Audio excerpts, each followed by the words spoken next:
Rachel here from Beads by Rachel, bringing you a tutorial on making a wire wrapped bangle. As always, whether or not you're with me live or whether or not you're on replay, do give me a thumbs up and do pop me a note in the comments so I know you were present. So this is the wire wrap bangle, and the good thing with this is it's also adjustable. So you can either have it so that it's spaced out, you can have the feature at the front, you could always put a little bead to join the two together, and it's actually showing you how we're going to combine 3 rows of wire together. Now I'm going to talk you through the wires and the tools first, and then we're going to zoom in and I'll show you how to actually get stuck into the weave. We are working with 1.25mm wire, or you can use 1.5.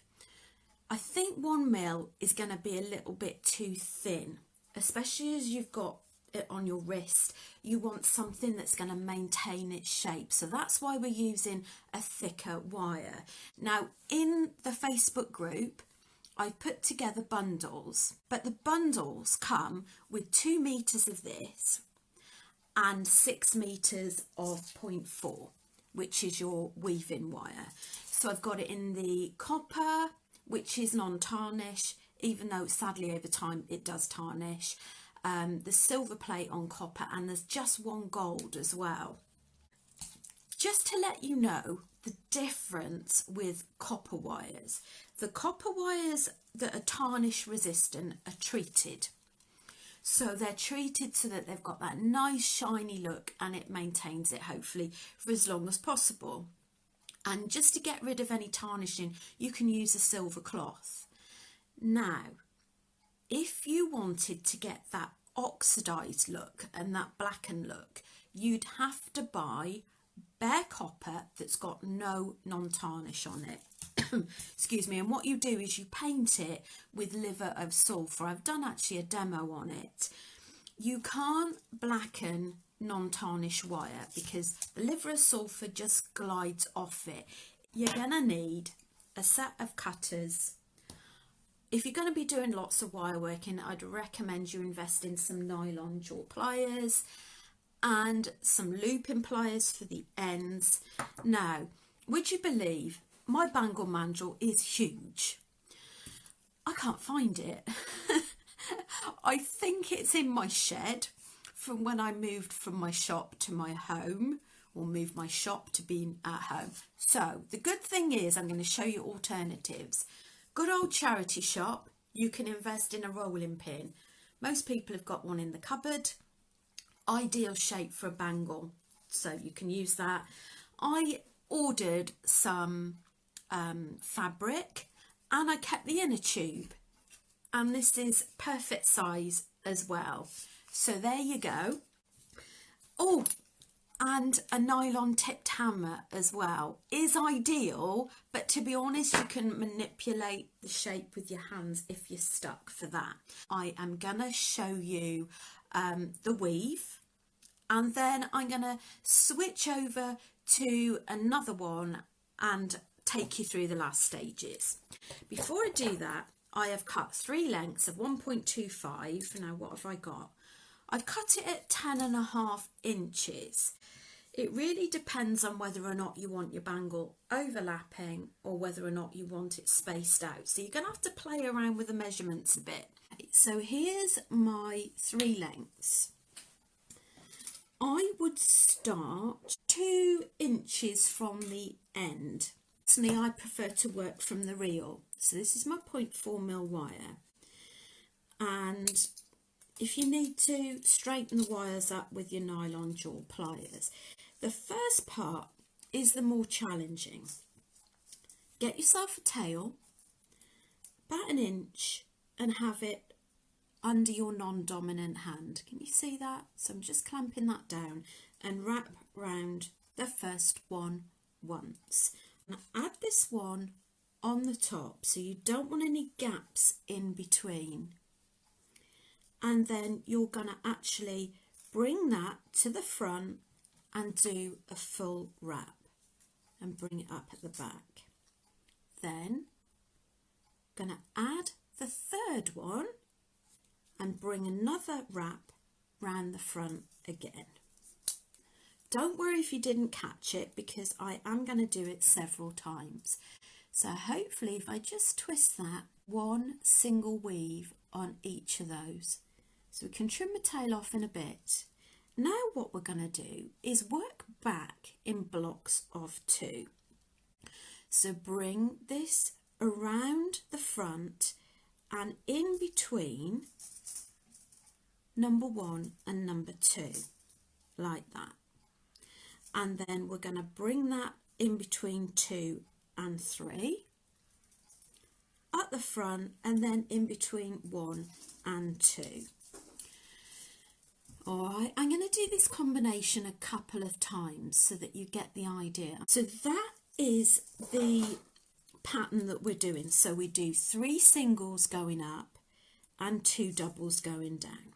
So we're going to work our way around the back and bring it round the back of 2 and 3.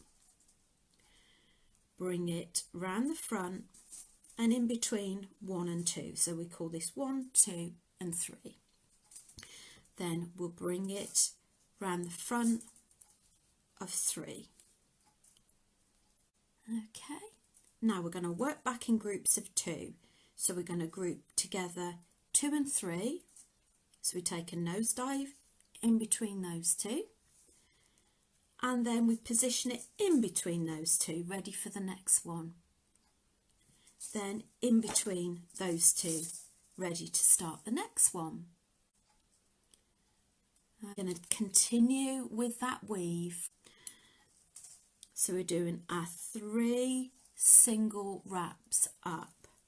You don't want any big movements with wire, because otherwise you'll end up with it being quite saggy.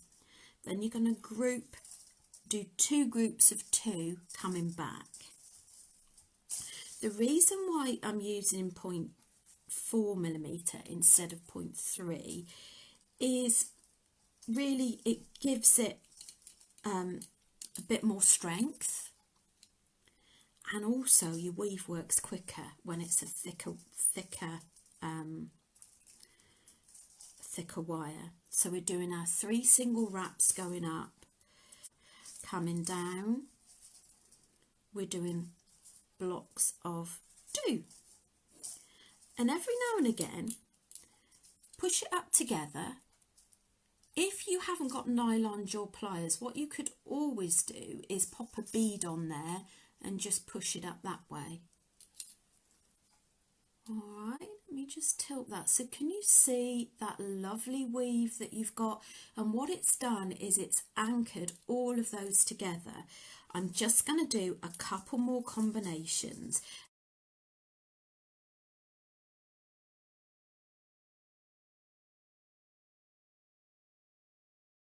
Okay, now that's the main weave. What I'm also going to show you is when I switch to the other piece, I'm going to show you how you build in a fresh piece of wire.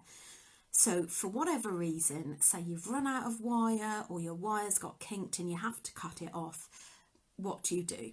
Now, this is the wire woven bit that I've done already. So just over 5.5 inches of weave. So I've left the same amount either side, because obviously we're going to trim that and we're going to curl it. So I'm going to zoom in and I'm going to show you how you add more wire in and also trim off the wire as well. So here's the weave, and look how effective that weave is. So that's doing the same all the way along. Now I ran out of wire here, and I thought it was a perfect opportunity to show you how to introduce new wire. So on this, I've just taken it back, so I've got 2 singles, and then I am just going to do it so that I have another single at the top. So you just carry it on as your next move. So I've got a little tail at the back, and I am going to hold that under my thumb and do one single wrap that completes the top, and then I'm going to keep hold of that tail so that it keeps the tension. I do apologise, I keep going off screen there. And then I'm going to carry on with my weave as before, just checking to see I'm on screen, and I'll just show you how you trim that off. But the secret really is to keep a tail on there. Keep any raw edges at the top, always cut with a flat side against. Bring that up to the top. I can cut this one off now as well. Now, the tidying up, you really need to take time with that. You can use your chain nose pliers. It might take you a while just to guide that in. Also, bent nose pliers are quite good as well, just to guide those in and make sure you've got no raw edges. So I'm not going to take time to do that because obviously we're on camera. But I'm going to just zoom out a little bit.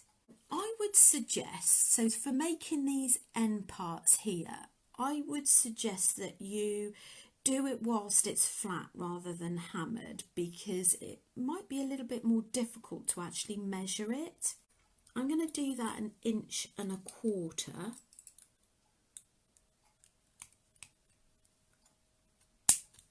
An inch from the weave. And then 1/4 inch down from that as well. So it just gets that staggered look at the top. So let's do that again the other side as well. Now you then switch to our round nose pliers, and we're going to loop one by one. You want it to sit flush so that there's nothing sticking out at the side. Let's just zoom in a little bit more. Okay, probably about 1 centimetre from the end, and turn until it touches. And then we do the same with the next one. Now I think the other one is slightly different to this, but that's what makes it unique.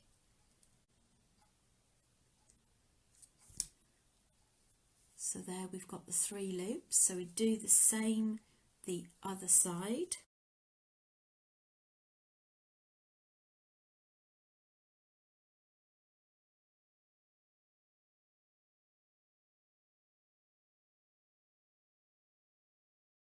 We got that there, and we've got that there. So I'm going to zoom out and I'm going to show you the next bit. Use the rolling pin for today. Now bring it round. So you've got one up, one down. And like I say, if you haven't got the hammer, use your fingers to have the contours of it round here. The hammer does serve 2 very good purposes. One is to work hard on the wire, and the other is to give it a good shape as well. The other good thing with the copper is meant to have properties in it that are quite good for arthritis and things like that. Right, there we go. So you have your completed bangle.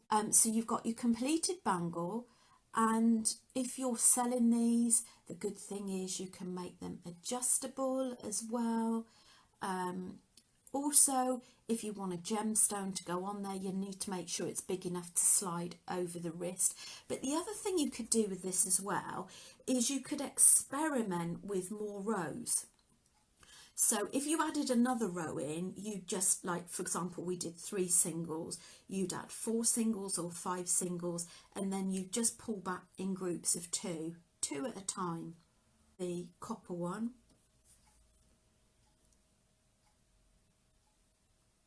So there you go. Let me know if you've got any questions. If you find that they're not the right way, you could just use your nylon jaw pliers just to flip them. that makes sense. Thank you so much for joining me. I really do appreciate you all. So do enjoy. Thanks ever so much, everyone. Bye.